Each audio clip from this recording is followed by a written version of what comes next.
Thanks for the suggestion. Thank you, Paul. And Bruce, I guess I know who to blame.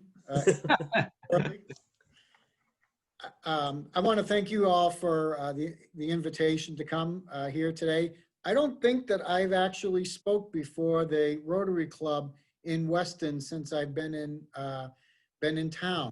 I was trying to think of if I had spoken to you folks before, and I don't recall. So I'm going to pretend that this was my first time, even if it's not. I've spoken to Rotary clubs over my career on a number of occasions, and I do want to thank you for the work that you all do here for our community, making it a better and special place. So I just started my anniversary coming to the town was just a couple of weeks ago. I just started my 3rd year. I finished 2 years. I still have some battle scars, but for the most part, it's been going very well here in Weston. And I am so happy for the opportunity to work for such a beautiful and amazing community.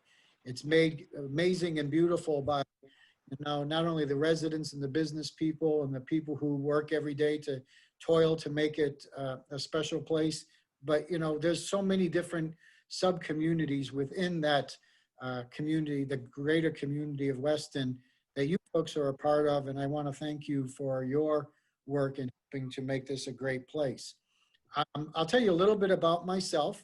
I did grow up in the western part of the state. I'm a Springfield native.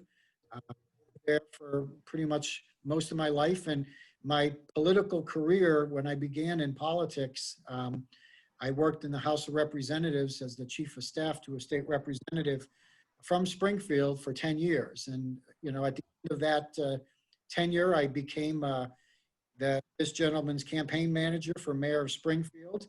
Fortunately, we lost. And as a result, I said, I got to start looking for another job.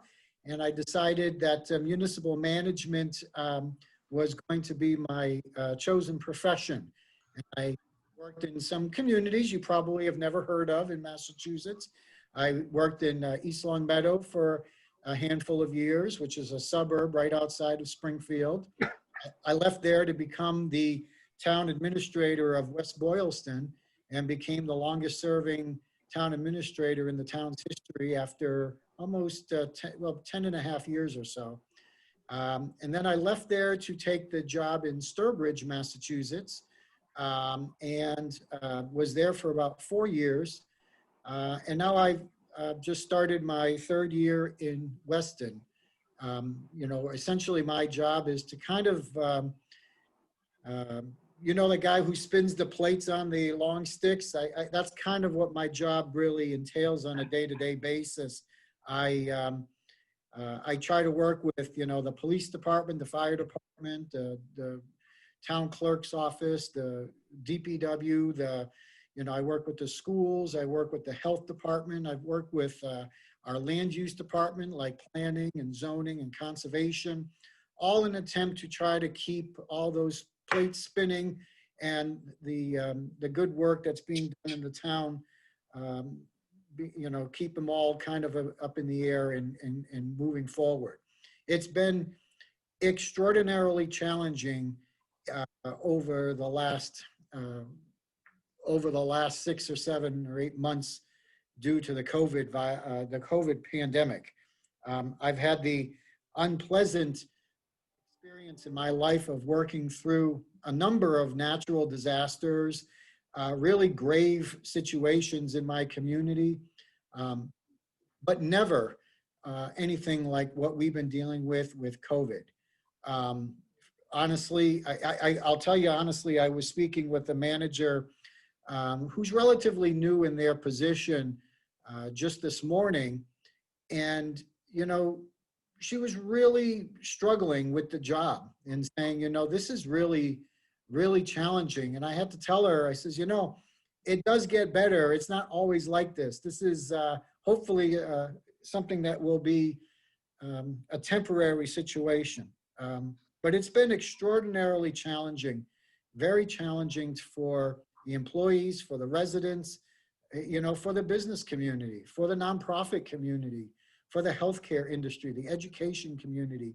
It's been a very, very difficult year. But, we're trying to make the best of it. We're trying to do the best for the community, trying to do the best for the residents of the town, the taxpayers. And hopefully we're doing what we can to kind of keep everything, keep our collective heads above water. In my times doing these presentations, I find that most people care less about who I am and what my background is, except for Mr. DeVito. I see him on here, and he'll be happy to know that I also am an Eagle Scout and was very active in the Boy Scouts of America for many, many, many years until my son got out of the Boy Scouts. So I can share that with you, Mr. DeVito. I don't know if I ever told you that. I guess what I would like to do is really just get to your questions, because I know that you care less who I am and what I do. I think you're more interested in having me answer the questions that you folks may want me to bring to the table. So do you want me, Paul, to go through the questions you sent to me, or do you want to? Sure. Let's start with those. That sounds good to get things rolling. All right, just give me a second here. Hold on.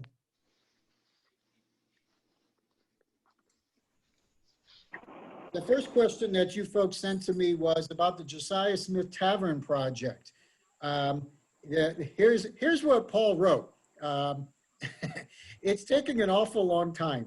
Yeah, well, that's true. It is taking an awful long time. But I will say it is actually within the window period of the time of the project that we anticipated that it was going to take. There are some complexities with this. I don't know if you folks are aware, but the building was under some very, very strict historic restrictions from Historic New England. And that's one of the premier historic preservationist organizations in Massachusetts. And they had to consent to a number of the changes that we were looking to make in the building. If you think about it, the building that was built, I don't know what, in the 1700s, let's say, they didn't really care if you were a wheelchair. They didn't really care about the ADA requirements, or building codes probably didn't even exist to the level that they do now.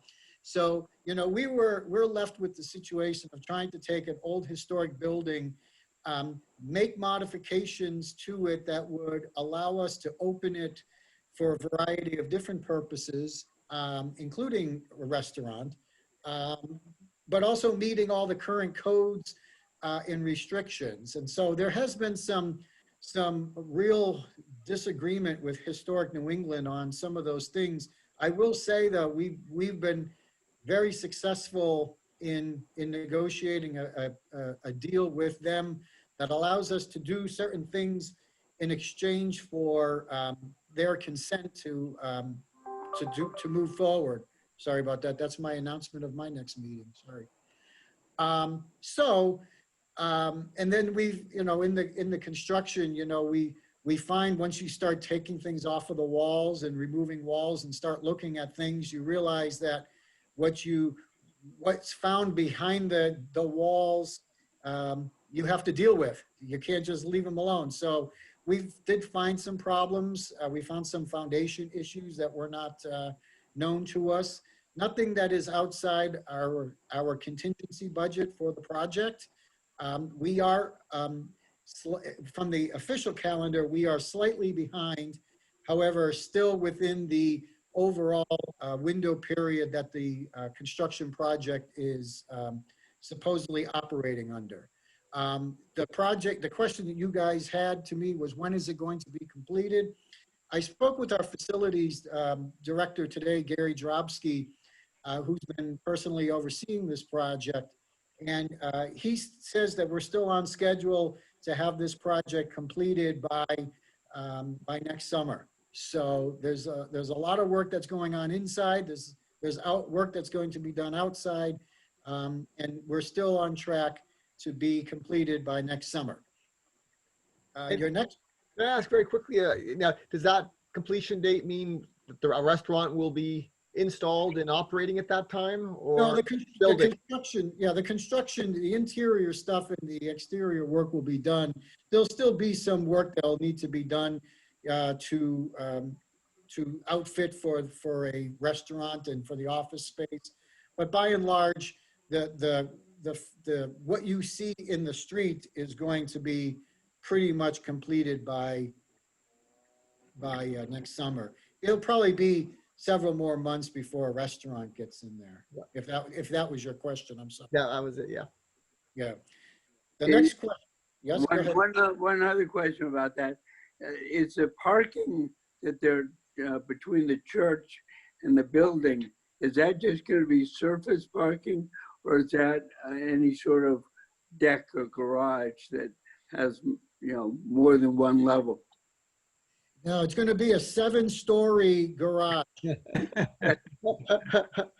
No, it's no, there's no, to the best of my knowledge, there's no structures involved. It's just surface parking. Your next question, Paul, was, when are the telephone and utility poles in the center of town being removed? So we are kind of at the mercy of our utility friends, and I say friends in quotations, and I hope none of you are in the utility business. It's not directed at you. We have had some major progress recently within the last several months with our friends from Eversource. We've had some challenges with the utility companies. Just because we want to do a project doesn't mean that they want to do a project, even though we've given them money to assist in this effort. Having said that, we believe that the poles will be removed over the winter period and into next calendar year. Hopefully by the Christmas New Year timeframe, you're going to see the good bulk of those. The bulk of those things are going to be down. So okay. It's going to have a dramatic impact on what the community looks like, the town center looks like when that happens. The next question is related: when the town center construction project is going to be completed, this year or next year? And so I will say that it's going to be done this year. However, I'm not talking this calendar year, I'm talking this fiscal year. I understand that the bulk of the work, there might be some finishing work that might be done, but it should all be done by the end of the fiscal year, which is June 30th. Heaven forbid that there's any crisis or problems, but we should be on track to finish that by the end of this fiscal year. Your next question. Oh yes, near and dear to my heart. When will the Weston Town Hall be open for business again? You know, that is a good question. I will tell you that the town hall for the last several months has been open, meaning, I mean, I've been working in town hall every day since not the beginning of the pandemic. I have a son who's 21 years old who was presumed positive for COVID at the very beginning of the pandemic. So for a few weeks at the beginning of the pandemic, I was working from home. However, I've been working in the office every day since, and the offices, we're still technically under governor's orders for 50% capacity of our municipal staff and closed to the general public per se. However, we've been taking some liberties and bringing in a few more than 50% of the people. We've been keeping the building closed to foot traffic from the citizenry, except by appointments only, until the governor's orders are modified. So we would be technically open if somebody needed to come in and meet with the building inspector or meet with the health agent or meet with the town manager and they needed to do that in person, technically, I can make that happen and we can do that. But there's been just so many challenges with regards to COVID, not only from a public health perspective, but just from the oversight that we're getting from, you know, the state and federal CDC with their guidelines, you know, trying to keep all the entities in operation has been challenging. So I will say that, you know, we can accommodate pretty much anybody and their interest in doing business with the town. We just have to go through a few extra hoops in order to make that happen. I'm hopeful that we can open town hall back to normal business soon. I'd love it to be able to be open now, frankly.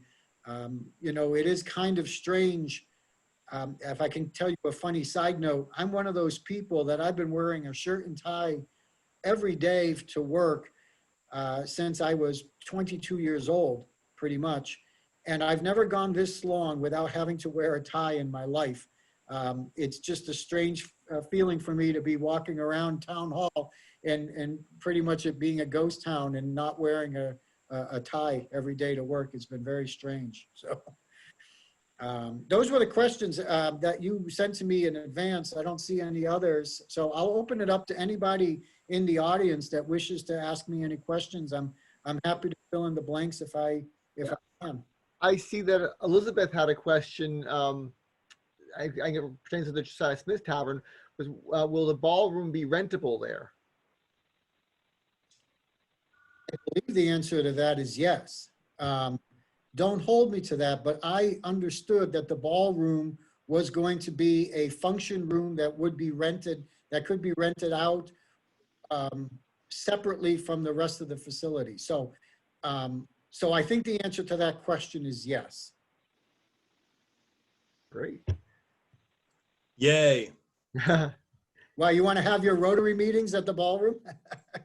No, we really want to have our Rotary meetings back at the Weston Golf Club. Oh, yeah, that would be nice too. Yeah. But I thought the Weston Golf Club, wasn't the Weston Golf Club open? Well, they're open for golf probably. They're not open to us. Yeah, yeah. I have a question, and I don't know if you know the answer to this, but is the Weber Group still in the running? Is the restaurant that may be moving in? I'm The tavern? sorry, I didn't hear that part. Can you say that again, please? My understanding is with this group called the Weber Group, which is a restaurant company, was one of the companies that was interested in the tavern. I was wondering if they're still in the running there. Yeah, honestly, I don't know the answer to that question. In fact, I don't think I've ever heard of the Weber Group, so I'm sorry. I don't know the answer to that question. I'm sorry. No problem. That's because you're a newcomer, Leon. Yeah, I do know, you know, I'll tell you an interesting side note. You know, when I was in my other communities, you know, we would do, you know, a major project in our community probably once every 3 to 4 years or so. But Weston, you know, you guys in Weston, we love to do things here in Weston.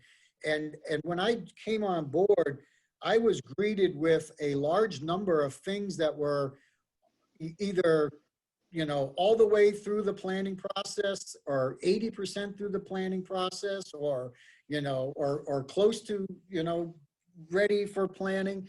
And it's been really overwhelming. You know, when I came on board here, I was greeted obviously with a town center project, the tail end of an arts and innovation center, the JST project, which was just received, you know, its permission to move forward, an authorization to move forward.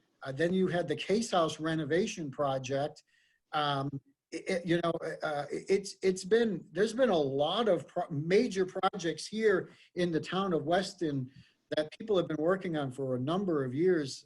And I got to be here for good, bad, or otherwise for the, you know, implementation and final approval for some of these projects. So I will tell you, has been quite a learning process and quite overwhelming at times, but very exciting, very exciting.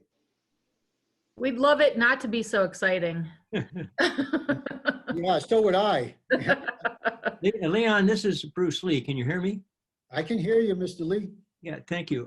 First of all, I appreciate your service to our community because it's great to have you on board and doing really professional work here. So we look forward to that continue.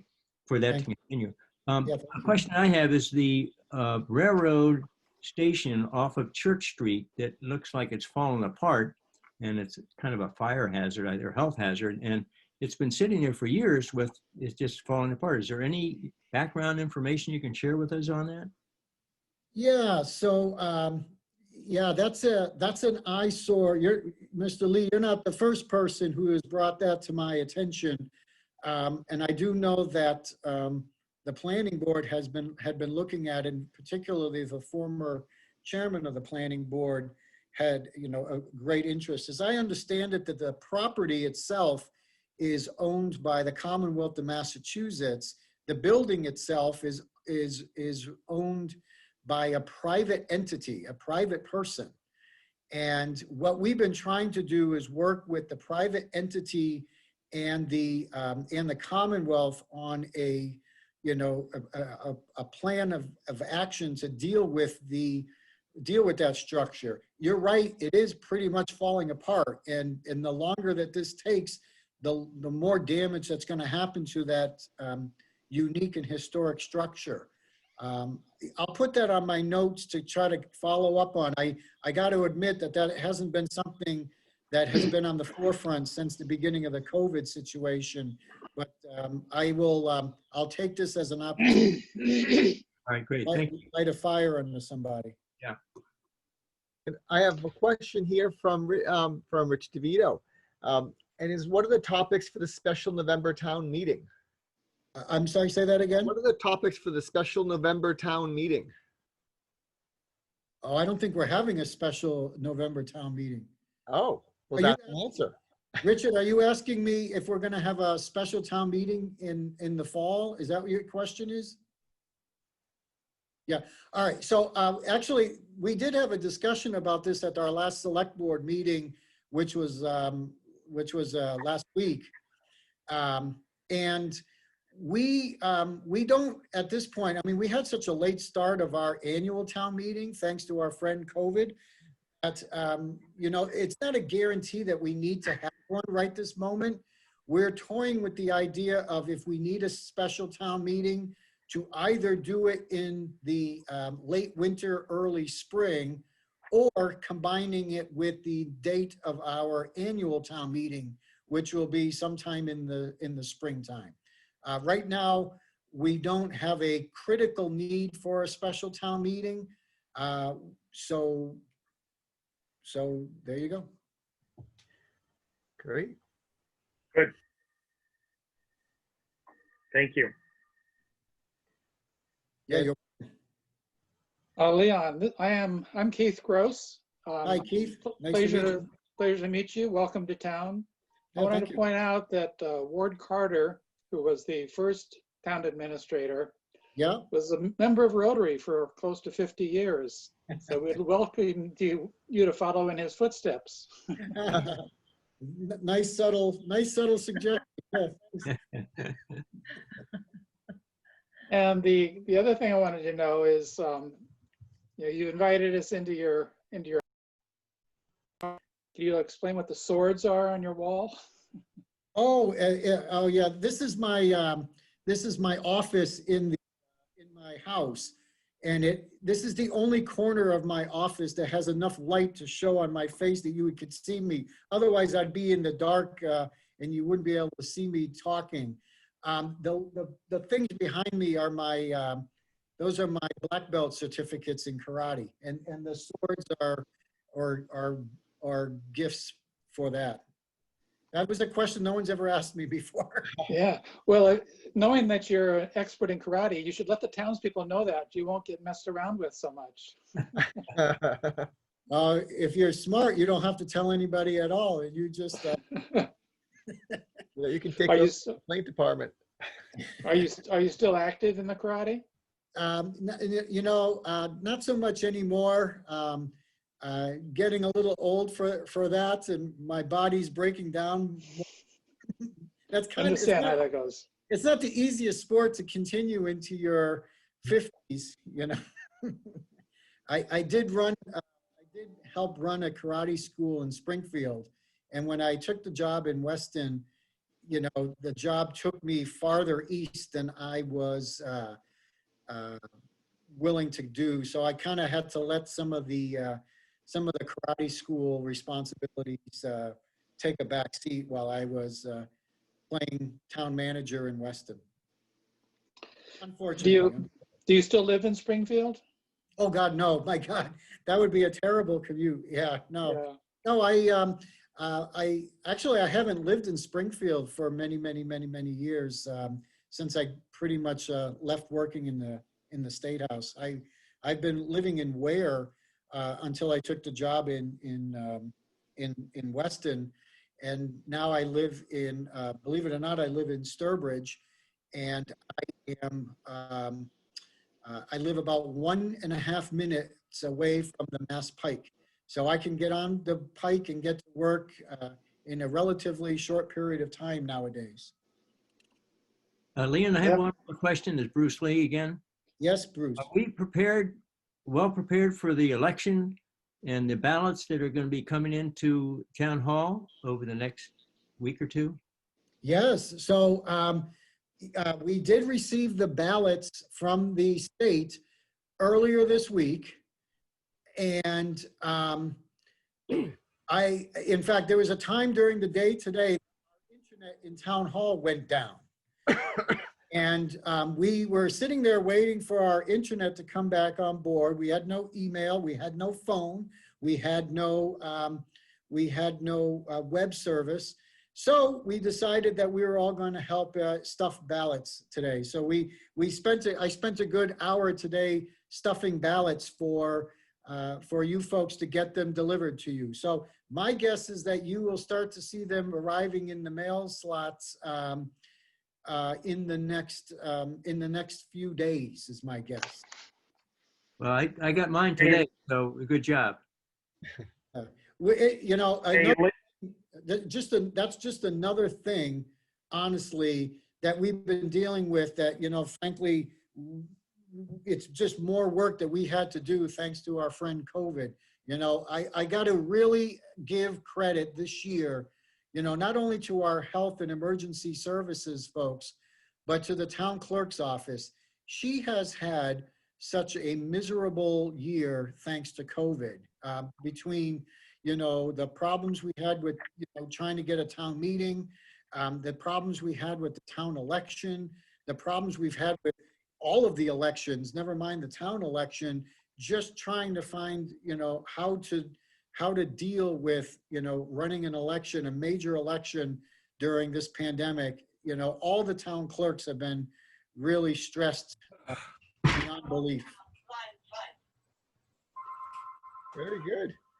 Well, it is now 7 o'clock, even a few minutes after. And I know, Leon, you mentioned you had another appointment, so we don't want to keep you longer. But I want to Yeah, make but it's with the finance committee. I would be rather talk to you guys. You can say that the Rotary guys wouldn't let you go. Does anyone have any final questions that are just burning questions? Well, I have one, but it would probably take him an hour to answer, so I better not ask it. Well, I'm sure we all know Leon's phone number too, and we can help add to his. Oh wait, Rich has his hand up. I see one more hand there. Hey, Leon, Yes. if you need internet and phone service, we have it on this side of the street, so you're welcome to come over. I know you offered. You're very generous. Mr. Gross, I'm willing to entertain a quick answer if you want to give me your question. Okay, the question is, how are you going to get our taxes under control? Oh, I think they're perfectly in control. I can pay for everything I need thanks to the taxes in this town. Here's what I would say. You know, remembering that I came into this town just a couple of years ago, and if we were going to say that the taxes in the town are high, I would say that that's entirely true. I would say a good portion of that is thanks to the number of projects that the town has approved over the years. So for example, you know, the town center project was millions of dollars, you know, that we have, that adds money to the average tax bill here in Weston. The Case House project, the Arts and Innovation Center, the JST, all of these things are all adding up to what the residents and the property owners in Weston pay in taxes. And I will tell you, you know, the first thing that needs to happen if the community is in agreement on this is we got to say no new projects. You know, I mean, that, but I know you guys are applauding, but let me tell you something. I said earlier this evening that when I work in communities, I work in communities where they would take on a major project every 3 to 4 years. And I've already outlined 5 or so that has happened the last 2. And they're pretty well overwhelmingly supported by the residents of Weston, you know. The Arts and Innovation Center, I'll give a great example. One of the things that attracted me to this job in the first place and making me thinking seriously about leaving the job in Sturbridge, where I was very, very happy, by the way, was the fact that we had this Arts and Innovation Center. I thought that was such a neat and innovative idea. So such a cool municipal function. I can honestly tell you that if I ever proposed an Art and Innovation Center in any of the other communities that I worked for in the past, they would have ran me out of town like there was no tomorrow. But a lot of the things that happen in Weston, it's one of the things that makes Weston a very special place, is that they're willing to open up their pocketbooks to do things that are outside the norm. And these are not my projects. These are really the community's projects. And you know, the JST project is another one. Frankly, you know, even the smallest recent one to me was the most bizarre, the Case House renovation project. If I ever had a building like the Case House in one of my communities and I proposed using town funds to of a significant amount, by the way, to renovate that for municipal office space, I think I would have been laughed out of my job. But this is a different place. This is a special place. And the people of the town really, they look at these kinds of projects as adding to the quality of life in the community. And you know, I've always, projects like this, they're not driven by municipal staff. They're driven by the community at large. And if the community supports it, you know, I get my marching orders and I have to proceed. Even if I think that if I was a resident of the town, there's no way that I would support that kind of a project. So I appreciate what everyone is saying. Just understand that it starts with the voters of the town. If the voters of the town like these kinds of projects, like these kinds of efforts, and continue to vote for them, it will be impossible to reduce the taxes of the community. So, Well, Thank you. Mr. DeVito. Everything that you've said is completely accurate. Oh, Okay. good. I'll leave you alone then. Bye, guys. Everyone. And I appreciate it. The problem is that every one of the projects which has been voted in the past 6 years has been voted on by no more than 458 members of the town out of 8,000 registered voters, which is less than 5% of the voters. Okay, 8,663 voters, I think, was the count, which I got from Deborah Davenport. By the way, give her a raise. She deserves a raise. So does Mrs. Poole. I'm sorry, Mr. Gross just told me that I wasn't allowed to spend. Yeah. Go Anyways, ahead. the frustration for many of us is that we do not feel that we are getting our voices heard. Okay. And in many respects, you take a look at the Case House, okay? $8 million to renovate a house which should have been sold off to somebody who wanted a beautiful home in the middle of the school district, okay? Go build another building. You could have built a brand new administrative building for a third of the cost with all the benefits and beauties. But this is just, and what happens is we go from, if you take a look at what happens in the background, you see these votes come up and they've actually already pre-selected a contractor to come in and do the work, which if you're looking from the outside in looks really shady. Okay. And so we're very frustrated because Town Center project, it was originally a $6 million project and now it's 19. And, you know, now they're talking about doing a study for the fire department. And we find out they're talking about building a field house like the Wayland Field House over behind the middle school for 15 or 18 million bucks.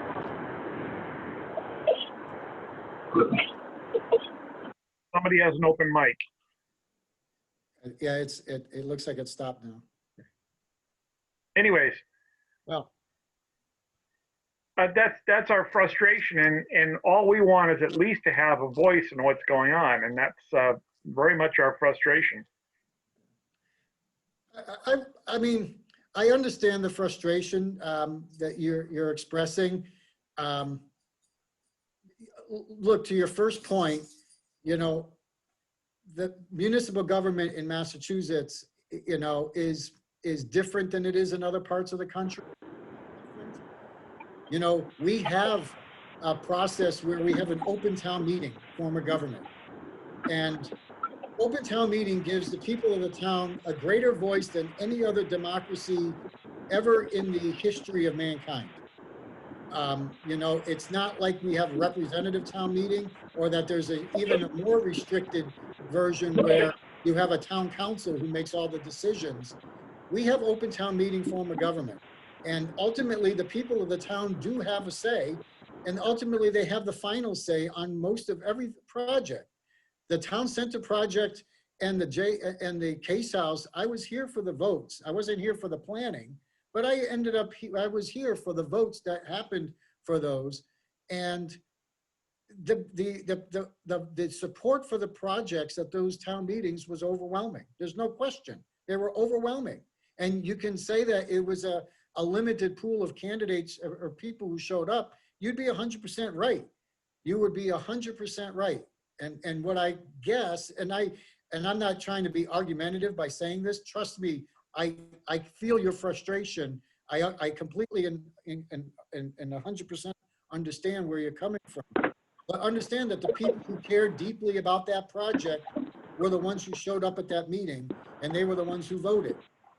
I don't know what else, I mean, it's frustrating if you're not on the right side. I know that the town center project had a number of votes ahead of that all failed.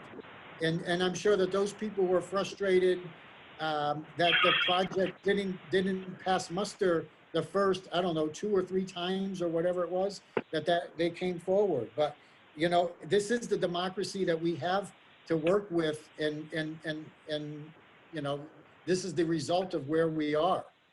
I know that's not that's not a satisfying answer, and I apologize in advance, but don't worry about it. very true.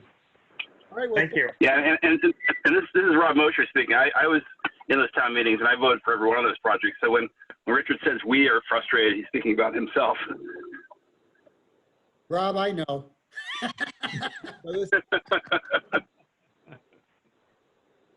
Wonderful.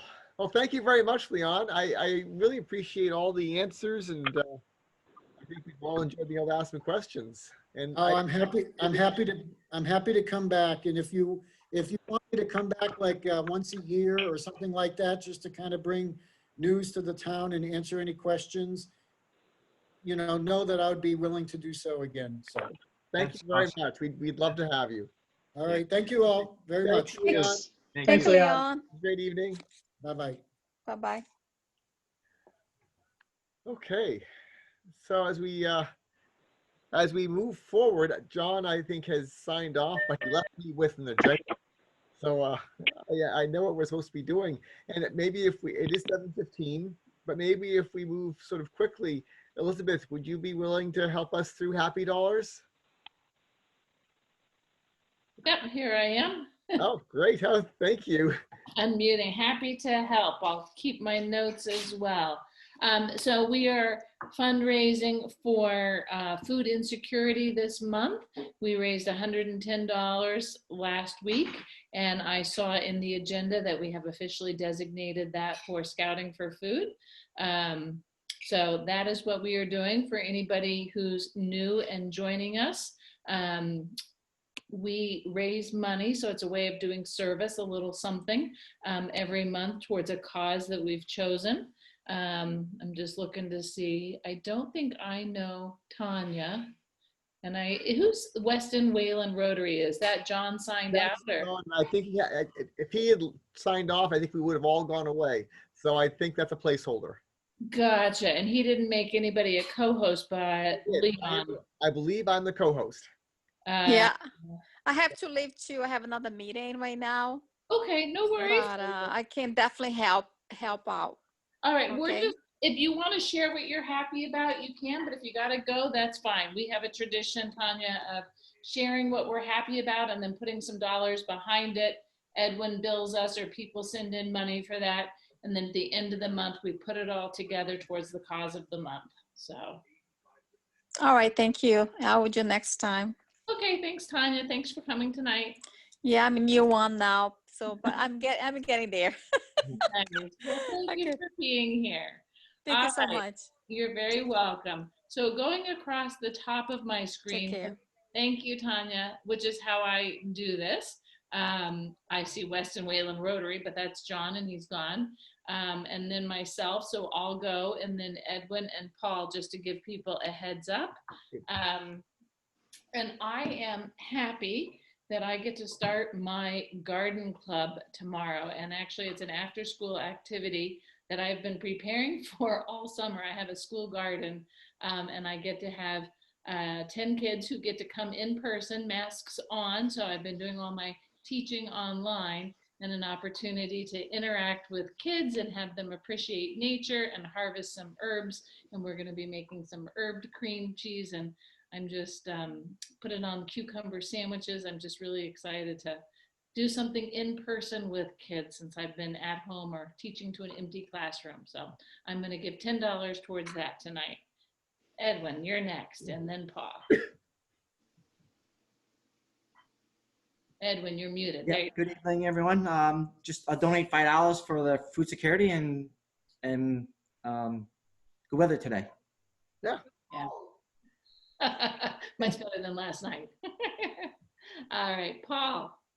Okay, I've got $5 happy dollars for a fellow Rotarian, Rich DeVito, because I got involved with a project. I told you about the Western Affairs thing, but I got involved in a project of doing a town-wide mailing, which I have never done, had no idea how to do it, didn't have a clue, and I made a phone call to Rich, and he's made it happen.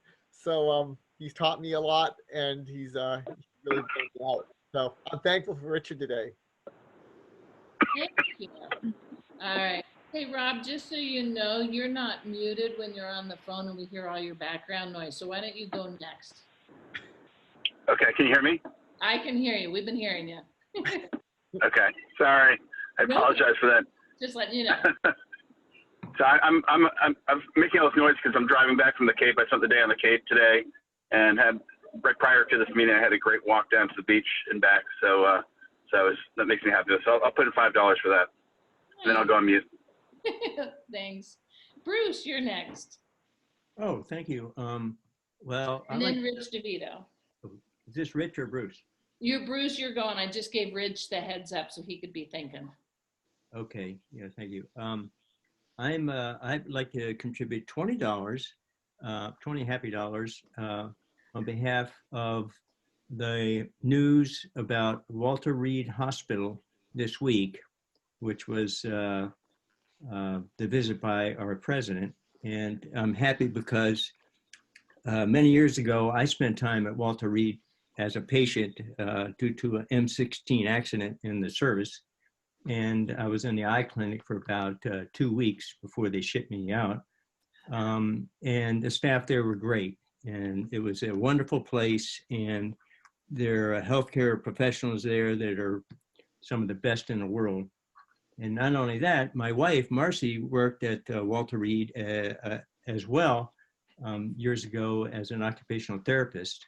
And then more recently, my sister worked at Walter Reed helping as a nurse, helping veterans coming back from Iraq get health care. So Walter Reed Hospital is a special place, and I'm happy it was in the news again and did a good job with the president. Wow. Thank you. Very good. Thank you, Bruce. All right, Rich, you're next, and then Chip and Q. Oh, send money for food. Nice. So that is Weston Cares Fund. I think next month is Weston, or last month was Weston Cares, but you're just putting a little promo there. Are you happy about that, that you want to contribute to Scouting for Food? You're muted. Sorry. No, send money to Weston Cares. I'll donate $5 because this past week was my wife's 53rd birthday, and she spent the past 30 with me. So, thank you. 50-something. Happy birthday, Brenda. Nice.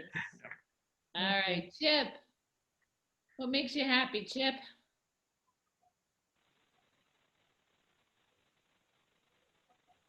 I'll get off mute here. You're good. I'll put in $5 happy because I realize now how important we are, how dependent we are on the internet. Because at 9 o'clock this morning, my internet in my office went out and didn't come back on until 3 o'clock. So, I mean, it's second only to electricity. It's more, you know, at least you have lights, but anyway. All right, so $5. Thank you, Chip. Good point, particularly in these COVID times where we're distancing. That's a very good point. I appreciate that too. Keith, Brenda, and Charles.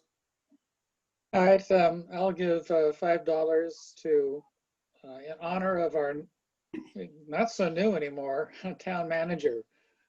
My first chance to meet and talk with him, so I'm very, very pleased. And he seems like a really nice guy, and I'm not going to mess with him when his karate stuff. Anyway, so that's it for me. $5. Thank you, Keith. Nice and good invite tonight, encouraging him. That was well done. It was a challenge. He threw up a challenge. Nice. All right, Brenda, and then the best for last tonight. Well, Richard took mine. I was going to donate $5 for my 50-something birthday. 50-something's good. Nice. Yes. All right, Charles, what are you happy about? And you don't have to make a donation if you don't want to, but what's going on? Okay, good. Thank you. Yes, I am happy, even though I look grumpy. It's just that I'm working as I listen. Anyway, yes, I am happy, and I will forgo giving because I am still trying to help out my son. No worries. Okay. Well, I'm glad you're here. So thank you, everybody. That is happy dollars. Back to you, Paul, while we do our little total. Thank you very much, Elizabeth. Okay, so now the next thing on our list was food security, and I know that Brenda has some news. She's been talking about to the Council on Aging and has some information to share with us about possible opportunities. Yeah, I had a great conversation with the director. Her name is Mignon Murray. And I offered our help for anything that the Council on Aging is doing around food insecurities or anything else. And she gave me a whole list of things. They're doing a Thanksgiving meal delivery. They're, continue to do the food pantry. I thought it was only for the elderly in town, but it's actually open to all residents, so they can always use help stocking their shelves there. Let's see, they are doing hot cider and mini bundt cakes. And I offered, maybe we could, make some of the cakes or something, but apparently because of COVID, they're going to purchase those already made and sealed, already processed. But there's other opportunities that we can get involved in. Over the summer, they had those donated food to them, and they put together 60 packages and delivered them to some of the elderly in town. So they're trying to come up with new ideas and ways to help people with food insecurities. And the Meals on Wheels, they still do that. It's, those are all prepared meals and it's just drop off. In the past, before COVID, it would be a great way to check in with people. Here's your meal, you sit and, talk for 5 minutes or something, a good check-in and see how people are doing. But now it's more of a drop at the door and they come out and get it. So over the next few months, we should be able to secure some ideas and give them some help. And we also know that Springwell in Waltham, sorry, is sort of the regional elder care group that oversees a lot of the individual council on agings, and Bay Path covers Wayland. So we might be able to work in a bigger area with some of those, or some of their bigger ideas to help our local residents. So we'll be working with them and the food insecurities team over the next few weeks and try to come up with some ideas. And I was going to add to that. I've been talking with the people at Springwell, and they had a couple of things where they could really use volunteers. So I'm going to be posting with John Southby on the website how to get the process to sign up. It's not hard. You need to sign up online at their website. You need to do a query, but otherwise I think that's about it. But they need drivers to deliver food, and that's a midday kind of thing. It's a 10 a.m. to 1 or 2 p.m.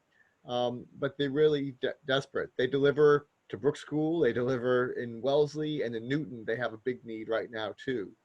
So it sounds like a good opportunity, and they're really they're really desperate. The other thing they had going on, which fit well with our particular skill set, is they have a televisit program. They used to have a visiting program. You go and visit, shut-in elderly people in town, but now they do it by phone, which is particularly easy. And with all of our calling we do for our own members, it's exactly the same thing. It's a little bit more than just a check-in to see if you're okay. It's more of a, give a call, have a conversation, introduce yourself, what's going on, and learn about these people. And I thought that might be something that our members could do as well. So I'll post both of those things up and how we sign up for that, so with detailed instructions. Wonderful. Okay, I know we're running low on time. It's just about 7:30, but I was hoping, Charlie, maybe could you fill us in a bit on our conservation committee efforts? Sure. Let me see. I have spoken with Jan as far as, and also to Rob Mosher. We did have the meeting a couple of weeks ago. I don't remember. Did I speak of, did I give you any kind of report of that conservation team meeting here in this meeting? I don't think I did. I don't think so. No, okay, so I should do that, try to do that really quickly, thank you. So yes, we did meet, and there were, I think, 6 of us, and some of the decisions that were made. So we want to start with a small local project, one in Weston and one in Wayland. We're looking into, speaking of case estates, we're looking into case estates, just that it was mentioned earlier in the presentation. But yeah, as far as volunteering there are a lot of opportunities there. And in addition, we're looking into the nonprofit in Weston that is, I think it's called Weston Forest and Trail. And we finally got in touch with some good people there too. There's some kind of association between Case Estates and I think, as far as the volunteer work anyway, and Weston Forest and Trail. So we're kind of coordinating with them. And Jen Lucetti had some good ideas, especially in the way of beekeeping. She is going to talk to Case Estates about that and to see if in the volunteering process with something such as beekeeping, or maybe Case Estates will recommend something different. We'll see. To include our children. So we really want to do that, and to make it a simple, simple in the sense of completing a project in Weston, finishing it like in a day and having something done before the winter comes. And hopefully we can do something similar like that in Wayland. We just have not come up with that yet. I know that Rob is going to speak to Wen Stevenson, but as Rob has said, Wen is more involved with climate change and more global type things like that. But we would really like to come up with something in Wayland. I know there too, in this meeting, there have been recommendations about that before that we can try to look into again. We just kind of came to a dead end in some ways, but we'll keep working on it. Very good. Okay. Well, thank you, Charlie. Sure. Okay, so the last thing on our list, I know we're 2 minutes over, and John will probably give me at least a demerit or two for that. But the last question was, let's see if, Rob, do you have any updates on the Christmas tree sale?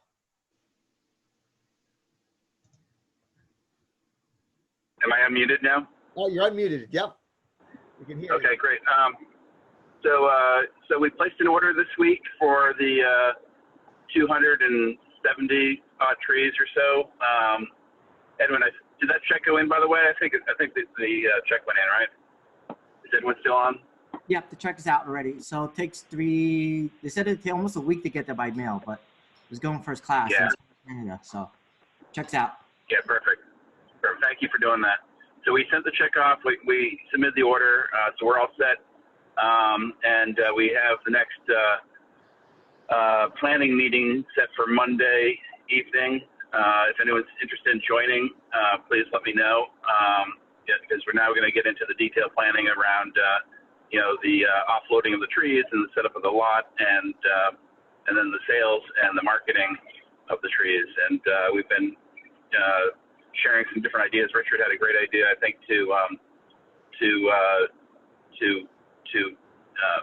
put some sort of advertisement for the trees on the scouting for food bags potentially, and he had an idea also around doing coupons that could be dispersed.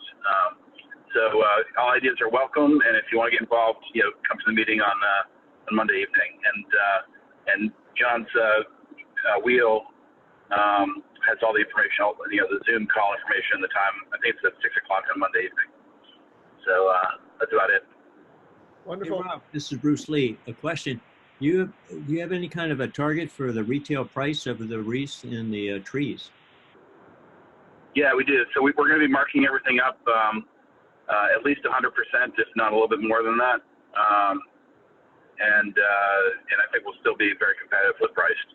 So, by the time we sell half the trees, we'll be breaking even, and everything after that is upside. The trees, of various sizes, or how do you work that out? Yep. There's various sizes ranging from, we've ordered a few small ones, not too many, but most of them are in the 5 to 6 foot and 6 to 7 foot category. Okay. Yeah, I just didn't know, what the ballpark gross, price of each tree is going to be. Yeah, it's going to be, probably on the order of $50 or $60 on average. That's not bad. No, that's what I mean. There'll probably be some more expensive ones, but I think, if you go to Russell's, for example, you'd probably pay $90 or something. So I think we'll be very, very competitive price, and we'll be able to make a good margin. Yeah. What kind of trees are they? I think they're balsam fir. Okay. Hmm. Very good. Okay, well, thank you, Rob. I see. Yep. I see. Rich has got an environmentally sound suggestion. Yes. No, I just wanted to give a quick update on scouting for food. That's all right? That would be great. Okay. So as Rob alluded to, the Weston Troop 157 is moving forward with scouting for food. We are going to be a co-sponsor, if you will. We're going to be covering the cost of the plastic bags and the flyer inserts that get distributed throughout Weston. So this is an opportunity, hopefully, to hit all 4,400 houses while we're doing the Scouting for food drive, as well as get advertising for our Rotary Club and our Christmas tree sale. So our modest investment of just about $250 will get that notice in the hands of everybody in the town of Weston. So we're excited. We're working on the final wording. I need some wording from the Christmas tree team and Mr. Blackburn and Rob and John and whoever else. I'll need that wording by middle of next week so we can print the flyers. But I'm excited. They know that we're on board. They've agreed to let us put the promotional stuff on the flyer, and I'm excited. So good stuff. Oh, I see Charlie's got a question. Thank you. Oh, Charlie, you're muted still.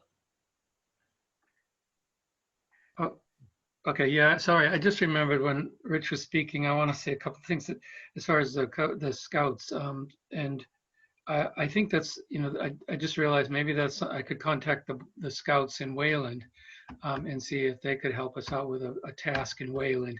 And also I want to say that I know that Rich mentioned right from the start the rail trail. And I just want you to know, Richard, I haven't forgotten that. And I have been talking to the lead guy for DCR that is over that project, and I haven't forgotten the idea of coming up with tasks for the scouts as well. So I just want to let you know that. Charlie, did I send you Jerry Tempesta's email address? You may have, but would you mind sending it again? He is the Wayland Troop. Okay. Either Scoutmaster or Committee Chair. Okay, great. Thank you. I appreciate it. Sir. Okay. So thank you. I think we've covered all the items on the agenda, and we are terribly late. So thank you, everybody, for staying longer. I'm not prepared with a bell, so I guess I'll have to just say ding dong. All right. Good night. I think we're all Thanks. done. Thanks, Thank you very everybody. much, everybody. Yeah. Good night. Thank you, Paul. Nice job. Thank you, Elizabeth, for doing Happy Dollars. Absolutely. Dollar We have Pro. 65 happy dollars. That's what we raised tonight to go on to our 110 from last week. So That's great. That'll help cover us for our scouting food. exactly. And we'll do more next week. So thanks, everybody. Thank Good you. night, everyone. Good night. Good night.